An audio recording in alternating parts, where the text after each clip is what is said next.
Alors moi, je m'appelle François Legrand, je travaille à l'IRT Nanoélec. Normalement, ce webinaire devait être animé par Sandrine Maubert, qui est la directrice adjointe de l'Institut, mais elle est touchée par la bête à picot. Et donc, un peu souffrante, Sandrine est avec nous en ligne, mais pas dans le rôle de l'animatrice ce matin. Et je suis ravi d'accueillir Anne-Fleur Barré et Frédéric Rollois. Bonjour à tous les deux. Bonjour. Bonjour. Vous venez nous présenter ce matin la Convention des entreprises pour le climat, donc qui est une structure nationale avec des déclinaisons régionales. Je pense que Anne-Fleur va nous le décrire plus précisément, qui propose des parcours à des managers de haut niveau pour les amener à réfléchir sur la transformation de leur business model versus finalement les valeurs du développement durable. Je me permets de généraliser comme ça. Je pense que vous avez un vocabulaire plus spécifique. Donc, Anne-Fleur est animatrice pour le compte de la CEC, et puis elle est à son compte par ailleurs dans un cabinet de conseil. Et Frédéric Rollois est un des responsables de Radial, ici en région Rhône-Alpes, on va dire, sur l'arc alpin, disons. On va travailler sur l'arc alpin ce matin. Voilà, et il vient témoigner puisqu'il a suivi, il a participé au parcours 2023 de la CEC Alpes, parcours qui se termine, je crois, la semaine prochaine, ou vous rendez vos conclusions la semaine prochaine. Alors, plus précisément, nous, on a participé à la première CEC, donc c'était celle qui s'est terminée en 2022. D'accord. On a testé le concept et on a tellement bien testé le concept qu'on est là pour en témoigner aujourd'hui. Donc, non, moi, on a déjà une feuille de route, nous. Ok, super. Ben justement, c'est pas mal d'avoir quelqu'un qui a aussi du recul par rapport au cycle même, quoi. Donc, je vous propose qu'on laisse Anne-Fleur nous présenter donc la CEC puis l'action qui se passe ici dans la zone de l'arc alpin. Et puis Frédéric, vous reprenez la parole derrière pour expliquer justement ce que vous en avez tiré. Bien sûr que ce qui nous intéresse ce matin, c'est en particulier ce qu'on pourrait en faire, nous, dans la filière microélectronique. Voilà. Eh bien, merci. Merci beaucoup François et merci beaucoup pour l'invitation et la communication sur ce webinaire. Ravie du coup de vous compter si nombreux. Donc je suis Anne-Fleur Barret. On va dire que dans la vraie vie, effectivement, je suis consultante en management et en organisation. Et à titre citoyen, j'ai décidé de passer un petit peu de temps à faire fonctionner cette convention des entreprises pour le climat sur le bassin alpin, étant mon territoire de cœur. Et donc, effectivement, je suis impliquée dans la CEC depuis quasiment 2 ans maintenant, et particulièrement impliquée dans le parcours Alpes que nous déclinons en ce moment même et qui se termine dans 15 jours. Et impliquée, du coup, dans la rebelote, nous relançons un parcours sur 2024, et c'est ce que je vais vous expliquer. Donc, en termes d'organisation, je vais essayer de faire un topo assez court d'un quart d'heure pour vous présenter qu'est-ce que la Convention des entreprises pour le climat. Et ensuite, laisser vraiment toute la place à Frédéric, parce que ce sont les participants qui en parlent le mieux. Pendant un quart d'heure, il pourra vous parler de son expérience et de son vécu d'avoir participé à ce parcours sur la première édition nationale. Et ensuite, on répondra à toutes vos questions. Donc, n'hésitez pas à utiliser le mode questions-réponses. Comme ça, on les voit au fur et à mesure. On peut éventuellement les intégrer selon notre agilité intellectuelle, mais également de lever la main après les présentations pour intervenir. Bilal ouvrira votre micro. Voilà, soyez les bienvenus en tout cas. Allez, c'est parti. Donc, Convention des entreprises pour le climat. On est là effectivement, je pense que le mot est bien choisi, pour accélérer la transition de territoire et des acteurs économiques. C'est ce que les dirigeants nous disent, ça permet d'accélérer la transformation des entreprises. Et il s'agit effectivement de ça. Alors, petit flashback, peut-être sur d'où est partie l'aventure de la CEC.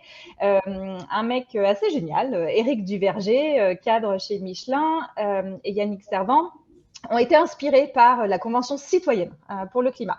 Et ils se sont dit, tiens, mais si on faisait la même chose, mais pour des dirigeants, de manière à ancrer une vraie bascule de la sphère économique. Alors, comme son nom ne l'indique pas, la Convention des entreprises pour le climat ne s'intéresse pas qu'au climat. Le but de la Convention des entreprises pour le climat est d'aider des dirigeants, puisque le parcours s'adresse au DG et à un binôme d'une entreprise, à insérer son business model. Donc, il s'agit vraiment du modèle d'affaires de l'entreprise dans le cadre des 9 limites planétaires. Et le climat en fait partie, effectivement, c'est une des limites planétaires, mais il y a également la pollution, la biodiversité, l'utilisation des sols, l'eau, etc., l'acidification des océans. Et nos entreprises ont un impact à différents endroits, évidemment, de ces limites planétaires. Aujourd'hui, 6 d'entre elles sont dépassées sur 9. Et ce que dit le Stockholm Resilience Center, c'est que le dépassement de ces limites planétaires peut faire basculer l'équilibre du système Terre avec des très très gros soucis potentiellement à venir. Et donc d'où l'intérêt en tant qu'entreprise, en tant que dirigeant, de mener une réflexion sur quel est l'impact de mon entreprise sur ces limites planétaires et comment faire évoluer mon business model pour rentrer dans le cadre de ces limites, limiter mon impact et œuvrer au bien commun, permettre tout simplement aux conditions de vie sur Terre. C'est de là que c'est parti, avec ce constat du triangle de l'inaction où bien souvent chacun se regarde en chien de faïence. Donc je ne vais pas agir tant que le régulateur ne m'oblige pas, je ne vais pas consommer différemment tant que les entreprises me proposent cela, et les entreprises, je ne vais pas changer tant que les consommateurs me demandent. Et donc, ça peut durer longtemps comme ça, on n'a plus ce temps-là. Donc, à chacun de faire son chemin. Et la Convention des entreprises pour le climat permet aux entreprises de prendre ce chemin et d'agir. Alors, la raison d'être de l'association, c'est une association d'intérêt général.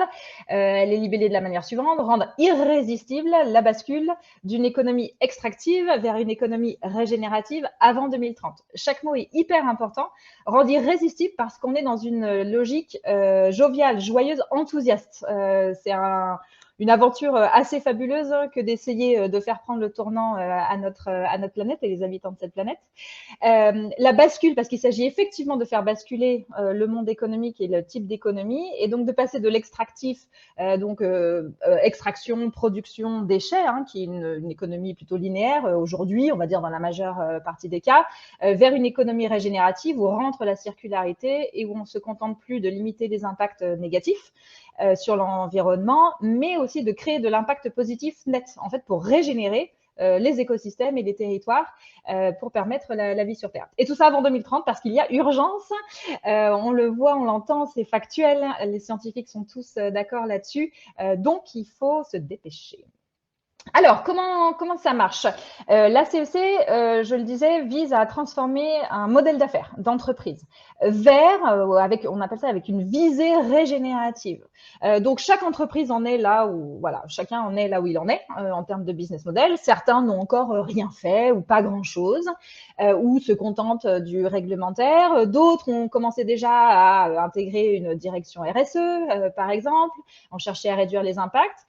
Et nous, on vise à faire cranter tout le monde d'un pas, un moyen, petit, grand, énorme pas, vers le contributif, voire le régénératif, qui va être la condition d'habitabilité de la planète, enfin pour le vivant de toute forme sur Terre.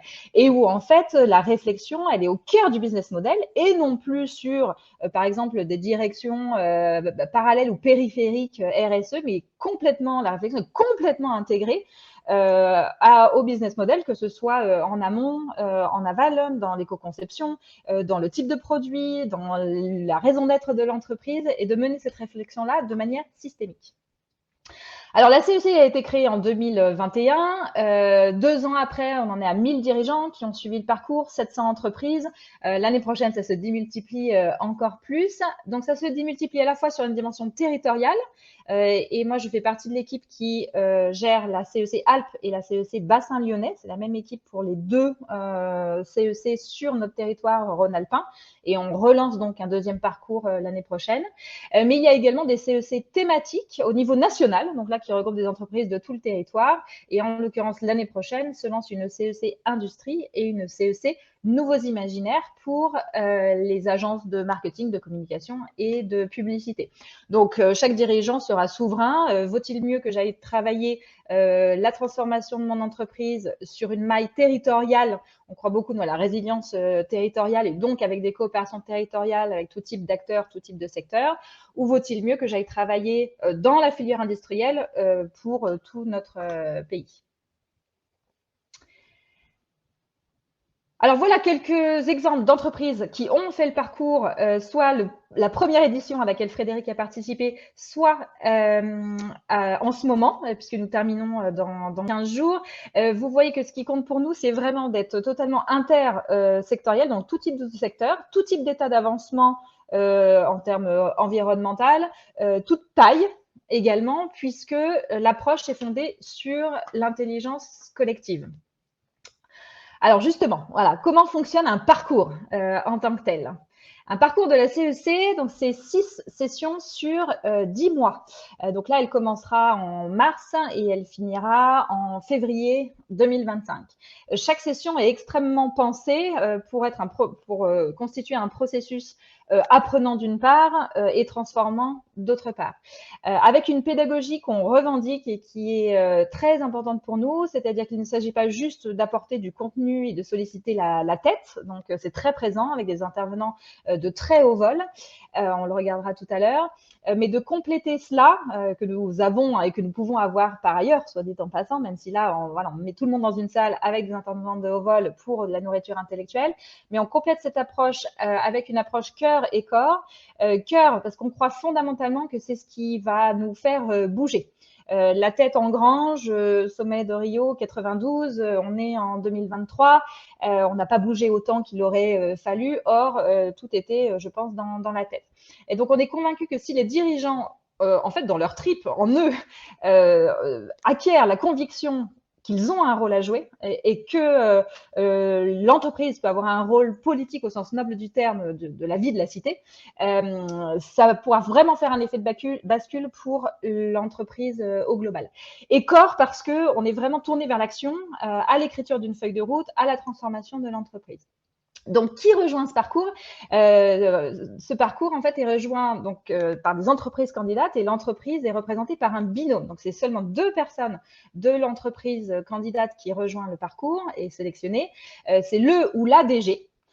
Et un Planet Champion, donc un binôme de son choix, qui peut être responsable RSE, DAF, DRH, personne des équipes, alternant. Et ce binôme suit toutes les sessions. Ce binôme est mis dans un sous-groupe qu'on appelle Canvas, qui sera le même pendant tous les parcours pour créer un cocon de confidentialité, de sécurité, pour voilà, se challenger de manière très bienveillante et effectivement avec l'effet promo. Voilà quelques-uns des intervenants qui sont venus nous parler sur le parcours Alpes cette année. Donc, vous voyez, on a eu François Gémen. D'ailleurs, on va vous mettre dans le chat une petite vidéo que vous pourrez regarder plus tard, l'interview lorsqu'il est venu à Minatech il y a un mois de cela, un mois et demi.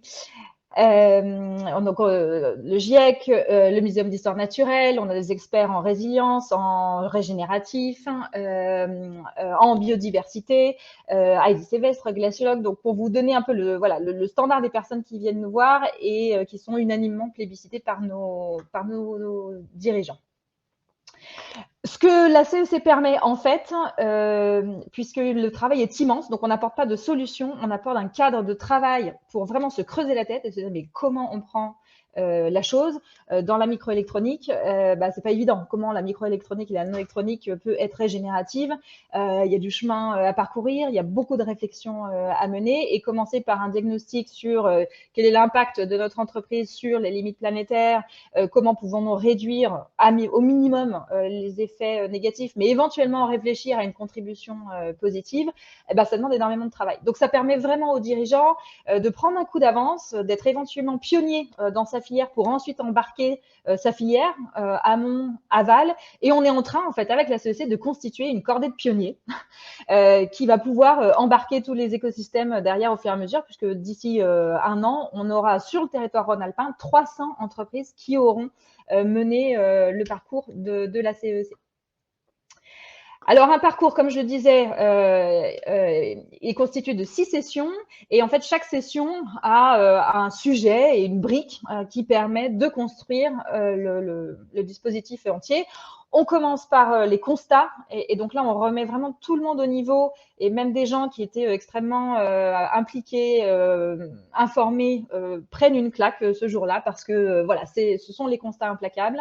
Deuxième session, on plonge dans le régénératif. Troisième, cette connexion au vivant qui est la plus compliquée parce qu'on s'est bien décorrélé du vivant, mais la clé est là, hein, c'est vraiment le vivant qui nous permet de vivre, que ce soit l'oxygène, la nourriture, les océans, les forêts qui captent, etc. On a absolument besoin du vivant, donc comment entreprendre avec le vivant, comment compter différemment, quelle boussole prendre, tant qu'on sera sur bottom line, top line, bottom line.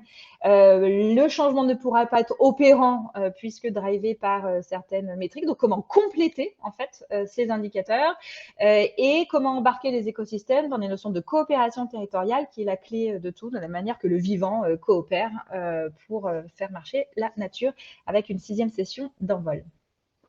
Alors, au bout du bout, les binômes aboutissent et écrivent au fur et à mesure leur feuille de route, brique par brique, session par session. Et cette feuille de route, c'est la feuille de route de leur cap à 2030 de transformation du business model de leur entreprise, qui commence par une problématique qu'on appelle, nous, la question générative, mais elle demande beaucoup de temps à être libellée. Alors, quelle question je veux me poser, en fait, par rapport à l'impact que j'ai en tant qu'entreprise sur l'environnement, comment je me projette à 2030, quel levier de redirection je peux utiliser, avec quelles preuves à l'appui d'ici à 2030, quel plan d'action et quelle mobilisation des écosystèmes. Donc, toute cette méthode est accompagnée par des coachs facilitateurs dans les sous-groupes pour mener à bien le travail. Pour rejoindre le mouvement, donc peut-être que certains d'entre vous sont dirigeants, donc ça vous concerne directement. Peut-être que certains d'entre vous font partie d'entreprises, sont responsables RSE ou tout simplement salariés d'entreprise et aimeraient que leurs dirigeants suivent le parcours. Et donc, faut pas hésiter à en parler.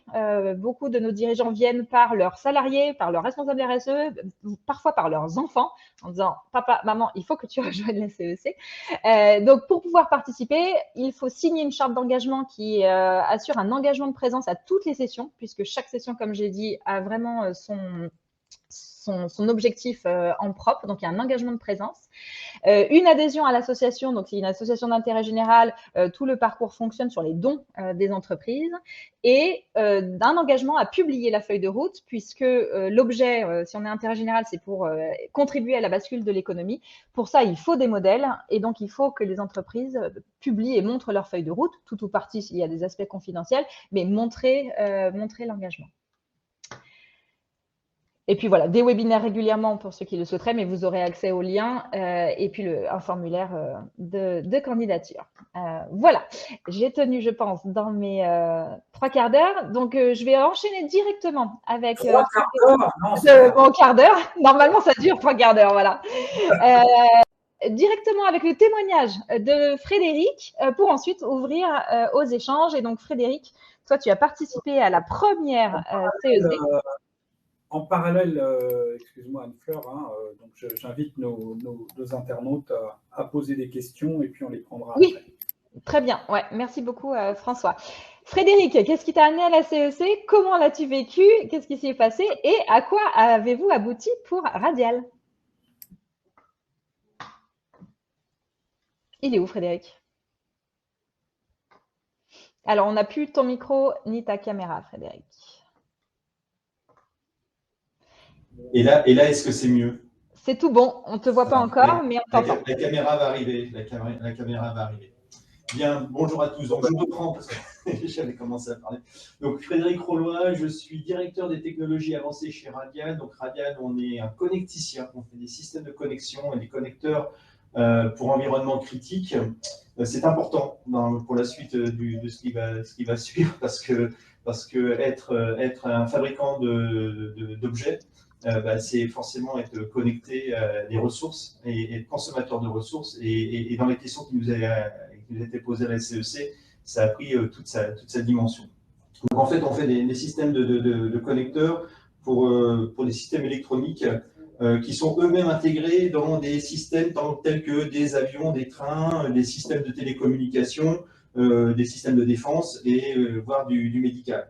Donc en fait, on n'est pas visible et on est coincé dans une chaîne de valeur. Et en fait, ce qui nous a amené à la CEC avec Luc, pour reprendre la genèse, ça a été la synchronisation de notre prise de poste, puisque Luc Toucaès, qui est le DG de Radial depuis 2021, 2020 maintenant, enfin fin 2020, et moi qui étais à l'époque DSI et responsable de la transfo, qui ai pris en plus la responsabilité du développement des nouvelles technologies pour tout ce qui est matériaux digital et procédés, donc l'usine du futur.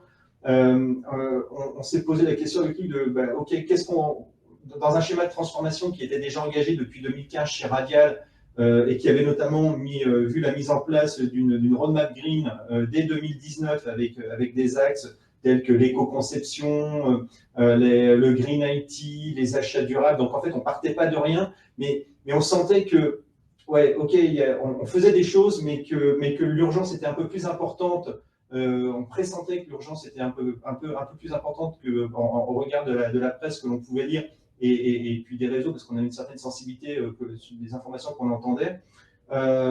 Et en fait, c'est un collaborateur. Donc, tu me demandais, Anne-Fleur, comment on est arrivé. C'est un collaborateur qui est venu nous voir en disant, mais écoutez, il y a ce truc-là qui est en train de se monter.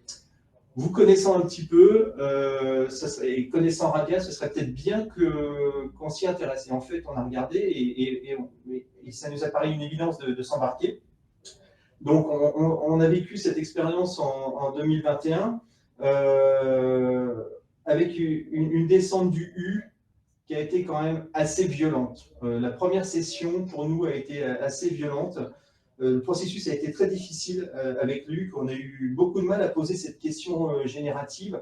Comment on va faire pour sortir de ce carcan de la filière électronique où on est stressé par l'amont, compressé par l'aval, où en fait, clairement, les acheteurs de nos clients, avant de leur dire écoutez, on va vous vendre des produits éco-conçus qui ont une valeur environnementale, ils nous parlent coût et réduction de la chaîne de valeur.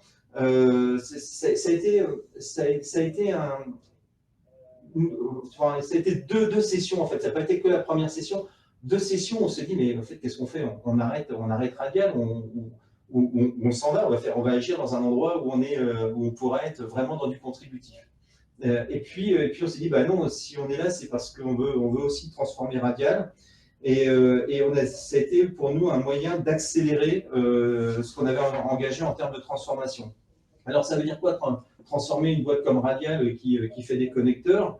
C'est de se dire qu'on va essayer d'atteindre autant que faire se peut le seuil d'incompressibilité de l'impact carbone, parce qu'on a pris conscience qu'on ne serait jamais complètement régénératif dans notre chaîne de valeur, ou en tout cas pas dans l'état des technologies. Donc on a 2 leviers, amortir, et puis œuvrer pour développer des technologies ou des procédés qui vont faire qu'à un moment on sera dans une filière qui, elle, sera régénérative. Donc intégrer des notions de recyclabilité et de circularité. Donc en fait, ce qu'on s'est dit, on s'est fixé un cap, hein, donc la feuille de route est là pour ça, on s'est fixé un cap,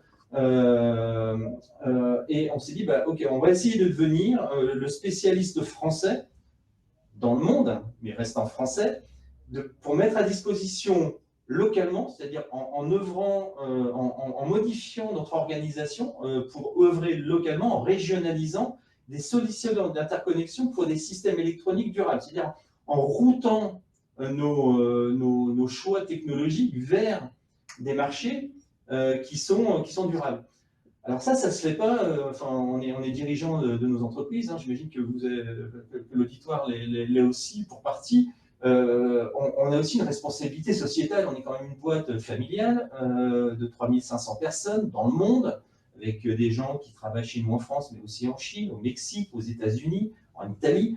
On ne fait pas un virage comme ça avec un peu de précaution et en essayant de ne pas faire de casse. Donc l'idée, c'était de se dire, ok, comment on amorce notre virage? Donc on s'est dit, pour 2030, eh ben, on va se mettre un objectif d'être totalement, enfin, d'être contributif au sens de ce qui vous a été présenté. Et de 2030 à 2040, se mettre, alors, en initiant avant 2030, hein, mais en se donnant, en disant en 2040, on aura réussi à construire, à s'inscrire dans des filières régénératives. Et en fait, on s'est dit, ouais, ça va prendre du temps. Et en fait, non. En fait, non, parce que la CEC, ça a été 6 sessions. Dès la 4e, avec notamment d'autres acteurs du sillon alpin. Alors, l'avantage, c'est qu'on prenait le train pour aller dans les différentes sessions qui sont passées partout en France. Et dans le train de retour, on avait tous l'esprit en ébullition. Et dans les bars du TGV Paris-Lyon, il s'est passé beaucoup de choses. On a créé, on s'est dit, bah, avec les gens d'Araimon, avec les gens de Petzel, avec les gens de Rossignol, on s'est dit, non mais on peut pas ne pas embarquer nos comités de direction dès à présent, parce que ce que nous, on vit, nous, il faut qu'on le partage, parce que c'est pas possible de le garder. Et puis, si on veut transformer notre boîte, il faut qu'eux, ils soient aussi dans le même modèle. Et c'est là que, avec quelque chose qui aujourd'hui est beaucoup plus rodé dès la 2e session, mais la première session, on a enclenché cette accélération. Et donc, on a commencé à former localement nos comités de direction. Et en fait, pour ce faire, en fait, on s'est réunis tous ensemble, les participants de la CEC sur le sillon alpin, dans des sessions communes où on partageait nos feuilles de route, où on a fait des ateliers par métier, par processus, donc la finance, la prod, les systèmes d'information. Et on s'est dit, bah, OK, ensemble, qu'est-ce qu'on peut faire? Comment on peut réfléchir ensemble pour un interne chez nous, on agisse, mais aussi ensemble, on puisse commencer à agir. Et ça a généré des projets. Ça a généré des projets en interne. Donc, comment ça s'est traduit chez Radial? Bah, par plusieurs accélérations de sujets autour de la roadmap green. Donc, l'accélération de l'éco-conception. Dès l'année d'après, on a intégré dans notre feuille de route le fait que sous 2 ans, 100% des produits devaient être passés par la grille d'éco-conception et qu'en 2040, eh ben, il faudrait qu'on ait 50% des matières biosourcées ou recyclées dans nos produits. On traite de l'aluminium, on traite du titane, on traîne des polymères en moulage haute pression. Enfin, c'est pas inné par rapport aux caractéristiques qui sont attendues par nos clients. La barre est haute et en fait, on a entrepris un plan en interne, un plan d'investissement assez accélérant, on va dire, par rapport à ce qu'on pratiquait. Hein. On est passé de 6 à 9% d'investissement par rapport au chiffre d'affaires dans la R&D. À une période, je rappelle, on sortait du Covid, on avait juste perdu un peu beaucoup d'argent de chiffre d'affaires. En fait, le pourcentage, c'est de maintenir et d'accélérer de la R&D à un moment où, en fait, on était un petit peu stressé et qu'on voyait arriver le point de mort. Le point mort, ça montre aussi l'esprit tu parlais tout à l'heure de cœur, du lâcher-prise, hein, Anne Fleur. C'est-à-dire qu'on a réussi à embarquer l'OSC et les actionnaires dans le fait que si on n'agissait pas maintenant, c'est plus tard qu'il faudrait le payer. Donc, et donc, du coup, on a réussi à embarquer l'ensemble des parties prenantes. Et donc, en interne, on a aussi intégré des leviers de transformation environnementaux dans des dispositifs de transformation. J'avais monté un dispositif d'intrapreneuriat qui s'appelle Explorer. Et en fait, on a intégré un axe environnemental. Et en fait, il y a 2 projets qui sont sortis, et un qui a été développé en interne, qui est en cours de réalisation sur la réutilisation justement de nos déchets de moulage, où en fait, en un an, on a recyclé en interne 100% de nos produits dans la chaîne de production en modifiant un petit peu les formules. Et en fait, là où on avait juste 80% de pertes, qu'on envoyait en recyclage et qu'on payait pour recyclage. Aujourd'hui, nos produits, ils ne ressortent plus de Radial autrement que par des connecteurs. Et le deuxième projet, c'est un projet qui va sortir de Radial parce que ce n'est pas notre cœur de métier, mais quelqu'un qui a mis en place des solutions d'interconnexion pour les bâtiments modulaires. Voilà. Donc, il y a beaucoup les bâtiments modulaires sont beaucoup moins impactants écologiquement que les bâtiments en béton. Ils sont beaucoup plus agiles. Et en fait, il y a un marché du modulaire qui est en train de se mettre en place mondialement. Il est très alors je ne parle pas des Algeco, hein, on parle vraiment de l'habitat modulaire, hein, c'est-à-dire qu'on fabrique des maisons de manière standardisée, modulaire. C'est un peu du Phoenix pour ceux qui ont connu la marque Phoenix, mais là beaucoup plus qui sont éco-conçus en fait. Et en fait, on va venir mettre de la connectique là-dedans de manière un peu standardisée. Et ce projet va sortir de Radial. Donc voilà, on a plein d'axes qui ont germé. On a accéléré la formation des utilisateurs. Et puis, on veut aussi agir sur nos territoires. Donc, on a un projet là, qui est en train d'avancer côté central, enfin, sur le bassin alpin, avec notamment une chaîne de collecte et de recyclage valorisant pour les supports d'étiquettes. Vous savez, alors je cherche le nom, je ne l'ai plus en tête, mais ce qui est particulièrement polluant et qui partait en enfouissement. Et en fait, on s'est dit qu'on allait collecter ces rubans et les envoyer dans une chaîne de recyclage spécifique, de manière à minimiser l'impact. Alors, il y a des petits gestes, il y a des gros gestes. Les gros gestes, c'est l'éco-conception, parce qu'on est convaincu que ce qu'on va faire chez nous va avoir un impact après. 10 grammes d'un connecteur sur un avion, sur une durée de vie de 30 ans de vol, c'est pas grand-chose, mais comme on a mis le connecteur dans un avion, ça commence à le faire, et c'est toujours ça que… Alors, effectivement, je dis 10 grammes plus 10 grammes plus 10 grammes. Exactement. Alors, c'est le principe du colibri, hein, une grande découverte aussi. Alors, j'avais lu Rabi à une époque quand j'étais enfant, mais je ne m'en rappelais plus. Et la CEC m'a ramené aussi à ce principe, c'est qu'on est tous acteurs et qu'on est tous responsables. Voilà. Et puis, on a parlé beaucoup, je vous ai exposé ce qu'on avait fait à l'intérieur de Radial. Et puis, il y a aussi ce que l'on va faire, parce qu'on est dans, je vous exprimais au début, on est dans une filière et on agira qu'au travers de la filière.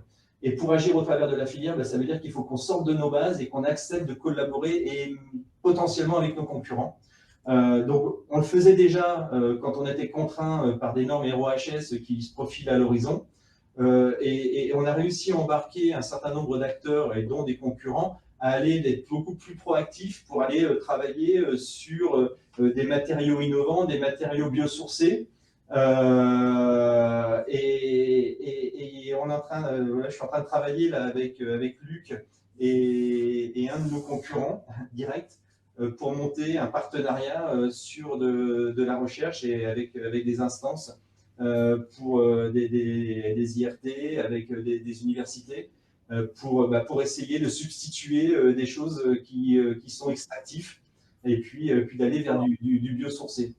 Effectivement, Frédéric, vous parlez, donc vous citez éco-conception et réflexion sur les produits, mais votre périmètre d'action, il va au-delà aussi, parce que vous avez embarqué la partie corporate, la partie gestion de l'entreprise, je crois.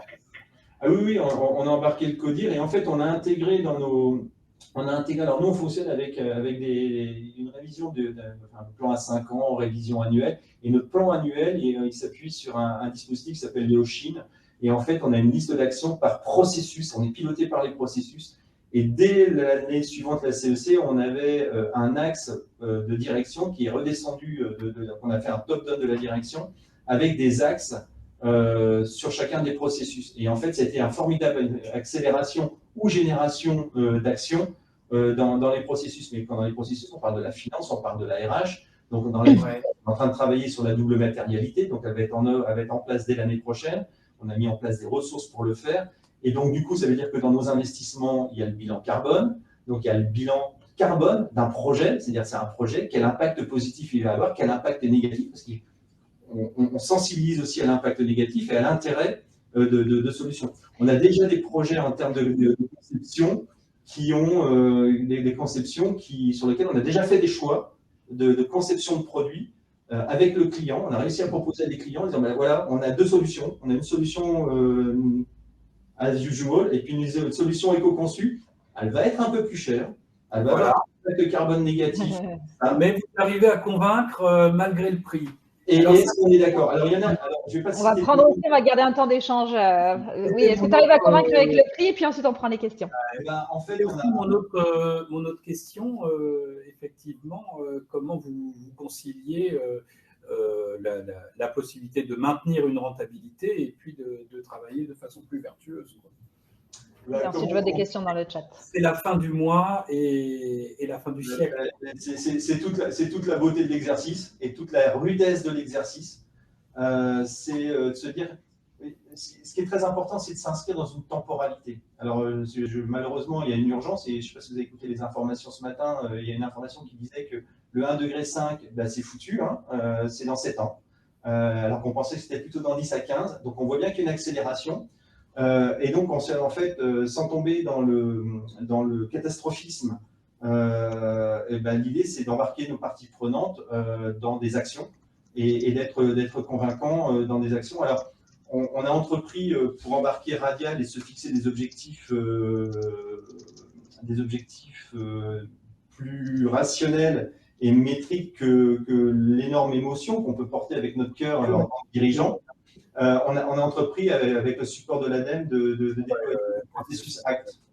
Et donc, avec ACT, on a redéfini nos axes et on avance sur des métriques. Alors, on a une question de Sandrine. Quel effet sur l'écosystème, sur le sillon alpin? Donc, très bonne question parce que c'est ce qu'on veut avoir, un impact.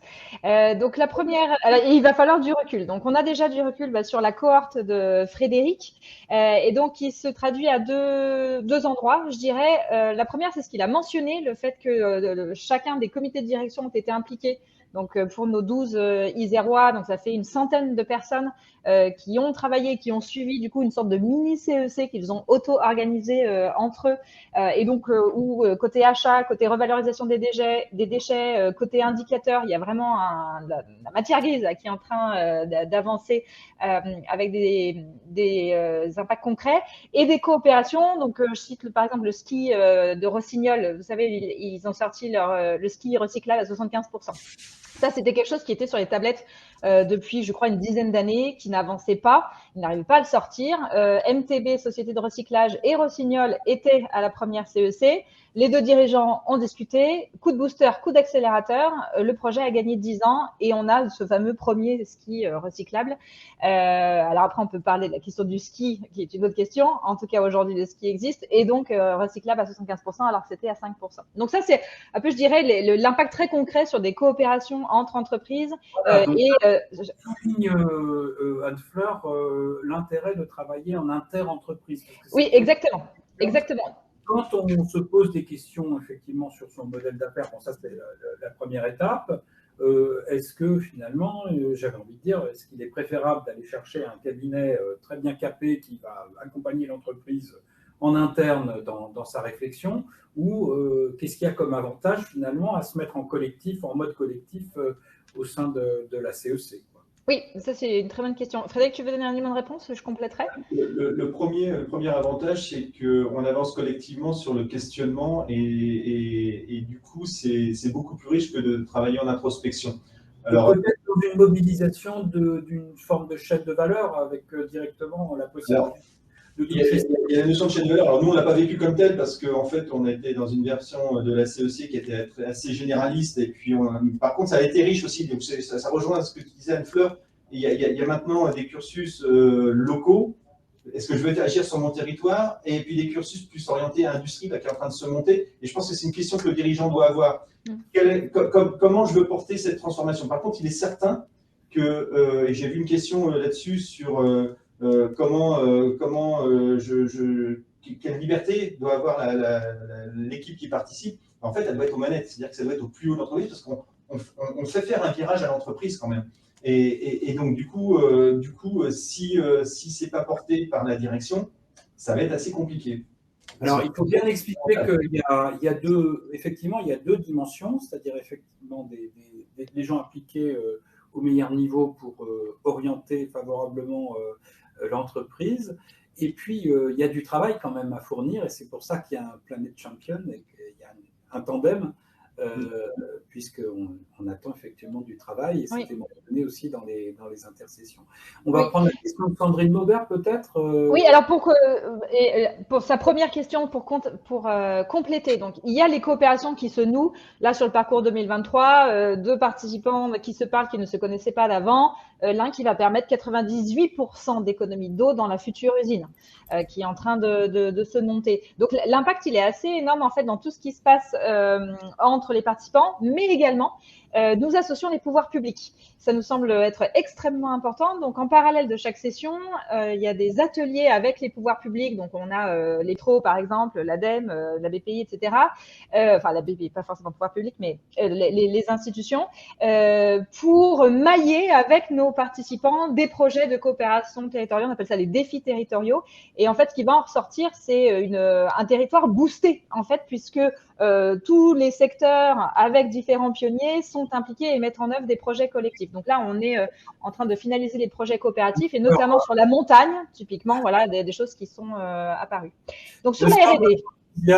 Anne-Fleur, Frédéric, je vous propose quand même de répondre de façon concise aux questions qui vont suivre pour qu'on puisse un petit peu aborder de façon collective ce matin différents aspects, différentes questions qu'on peut se poser. Et puis après, on pourra prolonger si des gens veulent plus de... Très bien. Donc, sur la R&D est clé. La question de la R&D, je la relis. Voilà. Comment la R&D, les centres de recherche peuvent aider les entreprises dans le cadre d'un projet qui s'inscrit dans la science. Ouais. Donc, pour moi, c'est absolument clé à deux niveaux. Une, comment les centres de R&D peuvent se projeter et voir comment faire évoluer les pratiques, sur quoi aller rechercher et sur quoi mener des projets de coopération, et c'est tout l'objet du CEA notamment, avec les entreprises, puisque les entreprises vont se tourner vers de la R&D pour dire mais comment je fais des connecteurs en matériaux biosourcés, comment je fais là, on est devant des impasses ou des questionnements abyssaux et la R&D va être celle qui va apporter des pistes de solutions lorsque les entreprises vont vouloir transformer. Oui. Donc voilà, pour cela, on parlait de l'engagement des parties prenantes, donc il y a aussi la partie interne. Dans les parties prenantes, il y a bien sûr les salariés. Est-ce que vous avez intégré là, dans les expériences précédentes aussi de l'innovation sociétale ? Alors absolument, la session 4 qui est nouvelle boussole a une partie donc sur la comptabilité et on commence à regarder CSRD, double matérialité, etc. Et la question de la gouvernance. On croit beaucoup à ces questions de gouvernance. Le régénératif a besoin d'une gouvernance renouvelée pour le partage de la valeur et qu'est-ce que je fais de la valeur et qu'est-ce qu'il y a de la valeur, puisqu'aujourd'hui, l'impact négatif ou l'impact positif n'est pas comptabilisé. Et ça nécessite aussi des modes de gouvernance autres, notamment dans l'implication du corps social. Je réponds du coup à la question suivante de Muriel. Est-ce qu'on agit uniquement auprès des dirigeants ou aussi auprès des politiques? Donc, j'ai un petit peu répondu avec notre groupe là de coopération territoriale avec les pouvoirs publics. On vient de décider hier que pour 2024, on va rendre ça encore plus robuste et on va ouvrir, on va voir si, mais on a certains qui nous le demandent, on va ouvrir un camp de base, donc un sous-groupe, à des collectivités, à des pouvoirs publics pour qu'ils puissent travailler aussi à leur feuille de route et mailler encore plus avec les dirigeants. Donc, ce sera une nouveauté encore 2024. On croit beaucoup à ce maillage entreprise, pouvoir public. Bon, bah, écoutez, je vous remercie tous les deux pour votre enthousiasme. On arrive à la fin de la séquence. Ceci dit, on va continuer à collecter les questions, les demandes d'informations et on vous les redirigera. Il y a quelqu'un qui écrit, ça sera l'ultime intervention. Moi, ce que je retiens aussi, c'est votre enthousiasme et votre énergie à tous les deux. Et je pense que c'est extrêmement important de façon à ce que ces changements d'orientation qui vont intervenir au plus profond de nos activités industrielles, parfois lourdes, ils puissent être vécus comme autre chose qu'une contrainte qui s'adresse à nous, soit parce que des lois nous tombent dessus, soit parce que effectivement la réalité physique nous rattrape, quoi. Donc on sent aussi l'intérêt de travailler ensemble pour percevoir une issue positive à toute cette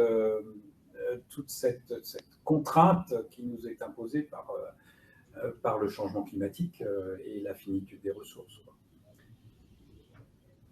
Je vous remercie. Merci beaucoup pour l'accueil. On va.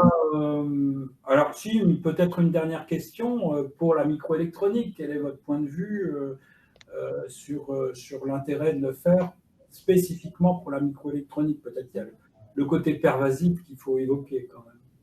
Oui, bah pour moi, l'intérêt, il est énorme et puis c'est ce que j'abordais au forum de l'attractivité. C'est-à-dire que la microélectronique, la nanoélectronique est au cœur de tout et va être un élément clé de cette transition.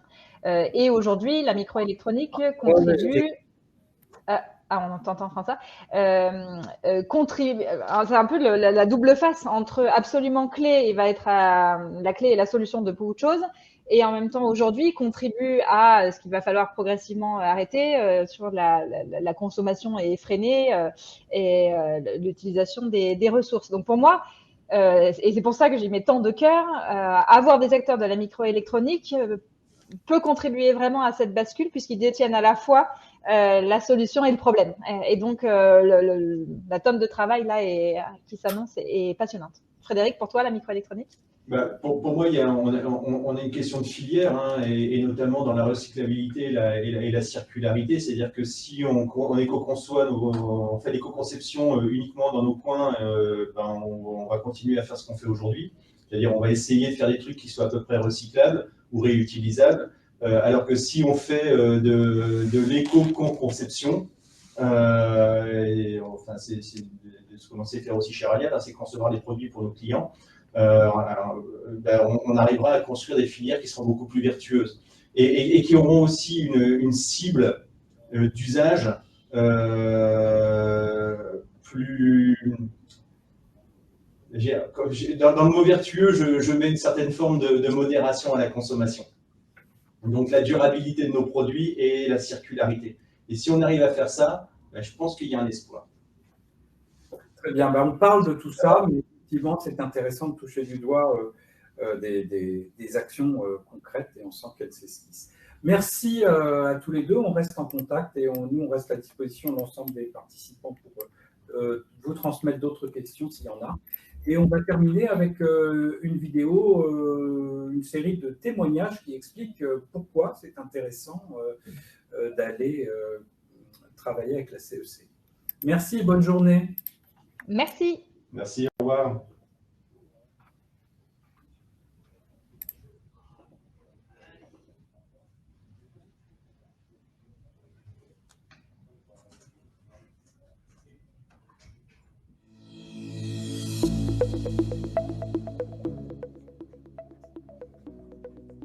En fait, je comprends pas pourquoi on hésite.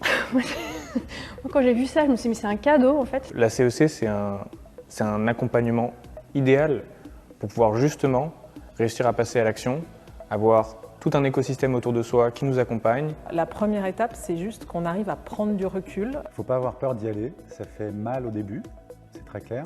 La claque, on se la prend, moi je me la suis prise bien, mais ça permet de réfléchir, de se poser, de faire un pas de côté, d'aller finalement de se poser les bonnes questions. Un dirigeant qui hésite, je lui dirais qu'il ne pourra pas faire autrement pour mettre son niveau de curseur là où les défis nous attendent. Il y a un avant, un après CEC, c'est très clair. C'est ce qu'on entend souvent quand on échange avec d'autres chefs d'entreprise, c'est de dire, bon, on a beaucoup de collaborateurs, mais en fait, on est tout seul au milieu de tout ce monde-là. La CEC, ça permet de ne pas se sentir seul, de ne pas se sentir isolé, dans cette volonté justement d'écrire un nouveau paradigme. Nos pairs deviennent à ce moment-là un vrai élément moteur. Voilà. On ne se juge pas à la CEC. On est là pour avancer ensemble. J'ai vu des dirigeants mais complètement libérés et heureux en fait. J'ai vu des gens réalignés et volontaires pour y aller, quoi. Il ne sera plus le même après, c'est-à-dire que c'est une vraie transition intérieure qui va vivre.